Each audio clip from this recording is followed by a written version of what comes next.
오늘 우리에게 주신 하나님 말씀입니다. 레위기 14장 33절부터 57절까지의 말씀을 여러분과 제가 한 목소리로 다 같이 읽겠습니다. 여호와께서 모세와 아론에게 말씀하여 이르시되 내가 네게 기업으로 주는 가나안 땅에 너희가 이를 때에 너희 기업의 땅에서 어떤 집에 나병 색점을 발견하게 하거든 그 집 주인은 제사장에게 가서 말하여 알리기를 무슨 색점이 집에 생겼다 할 것이요 제사장은 그 색점을 살펴보러 가기 전에 그 집안에 있는 모든 것이 부정을 면하게 하기 위하여 그 집을 비우도록 명령한 후에 들어가서 그 집을 볼지니 그 색점을 볼 때에 그 집 벽에 푸르거나 붉은 무늬의 색점이 있어 벽보다 우묵하면 제사장은 그 집 문으로 나와 그 집을 이레 동안 폐쇄하였다가 이레 만에 또 가서 살펴볼 것이요 그 색점이 벽에 퍼졌으면 그는 명령하여 색점 있는 돌을 빼내어 성 밖 부정한 곳에 버리게 하고 또 집안 사방을 긁게 하고 그 긁은 흙을 성 밖 부정한 곳에 쏟아버리게 할 것이요 그들은 다른 돌로 그 돌을 대신하며 다른 흙으로 집에 바를지니라.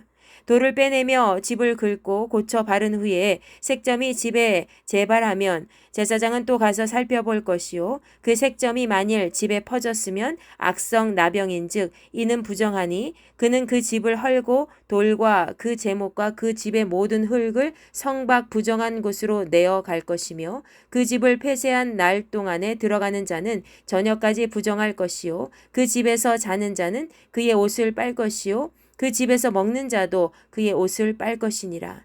그 집을 고쳐 바른 후에 제사장이 들어가 살펴보아서 색점이 집에 퍼지지 아니하였으면 이는 색점이 나은 것이니 제사장은 그 집을 정하다 하고 그는 그 집을 정결하게 하기 위하여 새 2마리와 백향목과 홍색 실과 오슬초를 가져다가 그 새 하나를 흐르는 물 위 질그릇 안에서 잡고 백향목과 오슬초와 홍색 실과 살아있는 새를 가져다가 잡은 새의 피와 흐르는 물을 찍어 그 집에 7번 뿌릴 것이요 그는 새의 피와 흐르는 물과 살아있는 새와 백향목과 오슬초와 홍색 실로 집을 정결하게 하고 그 살아있는 새는 성 밖 들에 놓아주고 그 집을 위하여 속죄할 것이라. 그러면 정결하리라.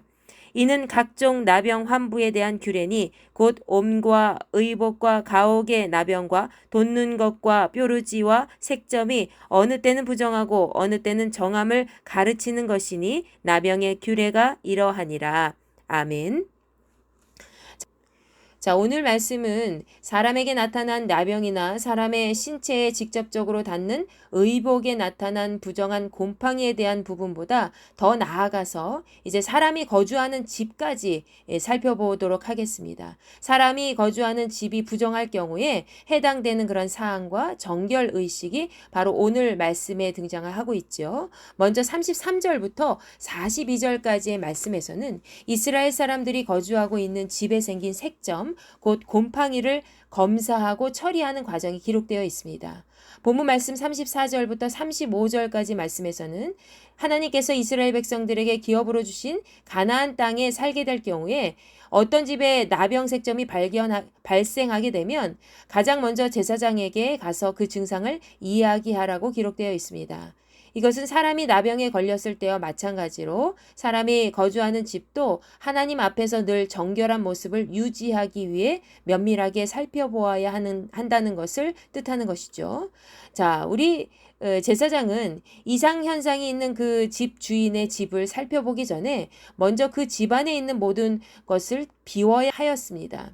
왜냐하면 그 집 자체가 어떤 색점으로 인하여 부정하기 때문에 그 집안에 있는 물건이 함께 부정하게 되는 것을 방지하기 위해서 그런 것이었죠. 그래서 집주인은 그 집에 있는 모든 물건을 치우고 문제가 되는 그 집을 전부 비운 다음에 제사장을 초대해서 집을 살펴보게 하였습니다. 그 말씀이 36절에 기록되어 있죠.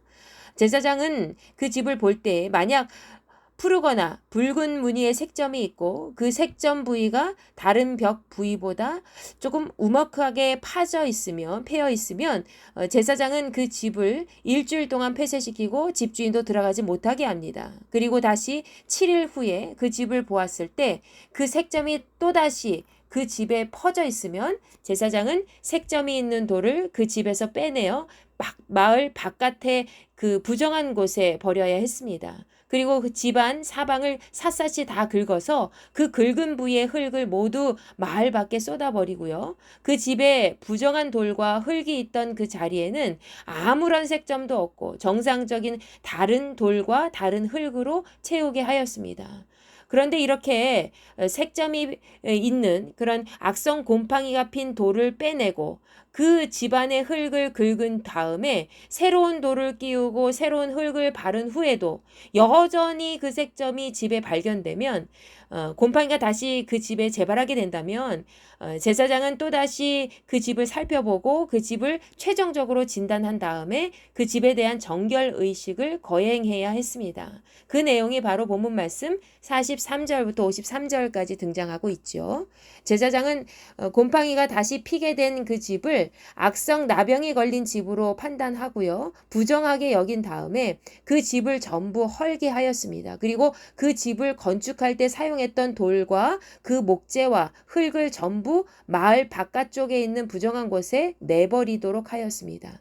그리고 그 집을 폐쇄하였는데요. 만약 46절에 언급한 것과 같이 어떤 사람이 곰팡이로 인해 부정한 그 집에 들어가면 그 사람은 저녁까지 부정할 것이라 하였습니다. 그래서 곰팡이 집에 들어가서 잠을 자거나 음식을 먹는 자는 모두 자신의 옷을 깨끗하게 빨아야 했습니다. 부정한 집에 들어간 사람 때문에 다른 사람이나 물건에 부정함이 전이될 수 있기 때문이죠.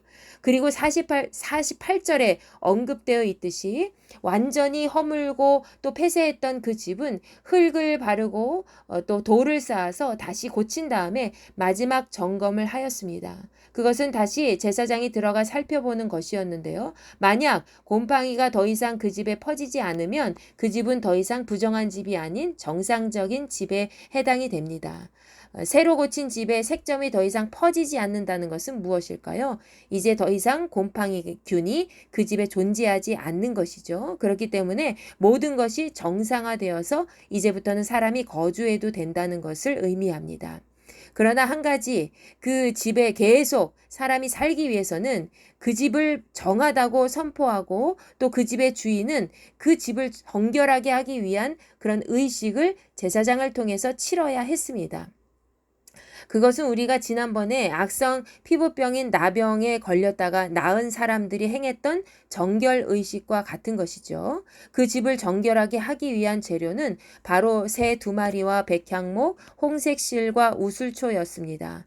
제사장은 먼저 새 1마리를 흐르는 물 위에 질그릇 안에서 잡은 다음에 백향목과 우슬초와 또 홍색실과 살아있는 새를 가져와서 앞에서 죽인 그 새의 피와 흐르는 물인 생수에 담갔다가 7번 뿌리는 행위를 하였습니다.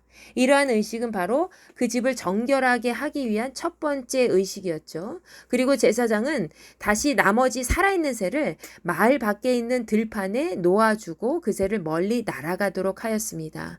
이것은 그 집을 정결하게 하기 위한 두 번째 의식이지요. 이렇게 마지막까지 그 집의 부정함을 날려버린 다음에 제사장은 그 집을 위하여 속죄하였습니다. 그리고 그러면 이제는 그 집이 정결한 상태가 되는 것이죠. 이렇게 본문 말씀 43절부터 53절까지는 곰팡이가 피어서 부정하게 된 집을 정화하고 정결하는 의식을 치르는 과정이 담겨져 있습니다. 그리고 마지막으로 54절부터 57절까지 말씀에서는 지금까지 기록된 내용을 정리하면서 온부터 시작해서 사람에게 나타난 나병, 그리고 의복과 집에 나타난 곰팡이까지 이 모든 것이 바로 각종 나병의 환부에 대한 규례라는 것을 명시하고 있고요. 또 그것에 대한 그런 부정함과 또 정함을 가르치는 내용이라는 것을 말씀하고 있습니다. 자, 오늘 말씀에서 우리는 하나님께서 이스라엘 백성뿐 아니라 그들이 거하고 있는 땅과 집 등 모든 물리적인 공간까지 거룩하기를 바라셨다는 것을 확인할 수 있습니다. 하나님께서는 우리가 살고 있는 모든 세상을 우리에게 잘 다스리도록 허락하셨죠. 그러나 그 모든 환경을 더러운 상태로 오염시킨다면 그것은 하나님께서 원하시는 성결한 삶의 모습이 아닙니다. 여러분, 우리는 하나님의 언약 백성이죠. 우리는 하나님의 언약 백성으로서 우리가 살고 있는 공간도 하나님의 언약의 공간이라는 것입니다. 하나님의 언약의 공간으로 맺어진 소중한 공간, 거룩한 공간이라는 사실을 우리는 날마다 기억해야 될 것입니다. 우리 삶의 터전이 날마다 정결할 때 우리는 날마다 거룩하신 하나님의 임재하심 속에 살아갈 수가 있습니다. 이스라엘 백성들은 자신들이 거주하는 집이 오염되었을 경우에 어떻게 했지요? 그 집 전체가 더 이상 곰팡이로 번지지 않도록 주변의 오염물질을 제거해야 했습니다. 그러나 그렇게 오염물질을 제거했음에도 불구하고 또다시 곰팡이가 재발하게 된다면 그 모든 집을 헐고 그 집을 지을 때 사용했던 모든 돌과 목재와 흙까지 다 버려야 했지요. 이와 마찬가지로 우리도 우리가 살고 있는 삶의 터전이 죄악 가운데 물들어져 있다면 과감하게 그 모든 죄악의 근원을 뿌리채 뽑고 무너뜨려야 합니다. 다시는 그 죄의 씨앗이 우리 삶을 좀먹지 못하도록 모든 것을 버리고 새롭게 갈아엎어야 된다는 것이죠. 그래야지만 다시 우리의 삶을, 우리가 사는 삶의 환경을 정결하게 유지할 수 있습니다.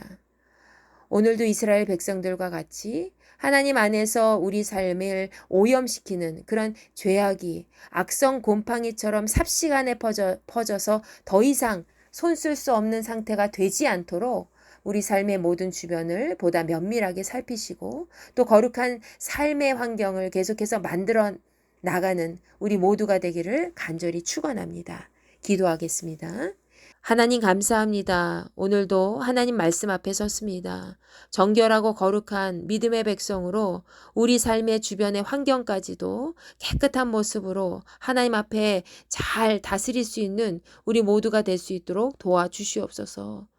곰팡이가 삽시간에 퍼지듯이 우리 삶의 죄악들이 우리 삶의 환경을 좀먹지 못하도록 날마다 우리 삶의 주변의 모든 환경들을 깨끗하고 거룩한 상태로 유지할 수 있는 우리 모두가 될 수 있도록 도와주시옵소서. 우리는 하나님의 것입니다. 우리는 하나님의 언약 백성입니다. 그 언약 백성에 걸맞는 그 주변의 거룩한 환경을 만들어낼 수 있도록 은혜를 더하여 주시옵소서. 감사드리며 살아계신 우리 주 예수 그리스도의 이름으로 간절히 기도하옵나이다. 아멘.